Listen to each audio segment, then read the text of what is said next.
સુરેન્દ્રનગર જિલ્લાના લીંબડી પંથકમાં સતત 2 દિવસના ભારે વરસાદ અને ઉપરવાસના પાણીને કારણે અનેક વિસ્તારો જળમગ્ન બન્યા છે। પરિસ્થિતિમાં લીંબડીની સત્યમ હોટલ પાછળ મફતિયાપરામાં રહેતા નિરાધાર જનકબેન બાબુભાઈ કરપડાના કાચા મકાનમાં બાજુની અલંગ કેનાલના પાણી ઘૂસી ગયા હતા। પાણીના ધસમસતા પ્રવાહમાં તેમની ઘરવખરી તણાઈ ગઈ હતી અને આજે જ્યારે તેઓ ઘરમાં પૂજા કરી રહ્યા હતા દરમિયાન અચાનક તેમનું માટીનું મકાન ધરાશાયી થયું હતું। સદનસીબે આ દુર્ઘટનામાં જનકબેનનો આબાદ બચાવ થતા મોટી જાનહાનિ ટળી હતી, પરંતુ પોતાનો એકમાત્ર આશરો સર્વસ્વ ગુમાવી ચૂકેલા આ મહિલાએ હવે વહીવટીતંત્ર પાસે સત્વરે યોગ્ય સહાયની માંગ કરી છે।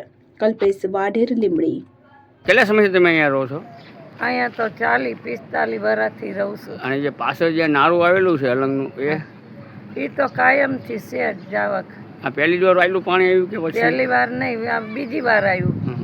પણ બીજી વાર પહેલી વાર આવ્યું તાર મકાન નહોતું પડ્યું, આ ફેર મારું મકાન પડી ગયું, સામાન તણાઈ ગયો, ઘરની ઘર વકરી વહી જઈ સાહેબ।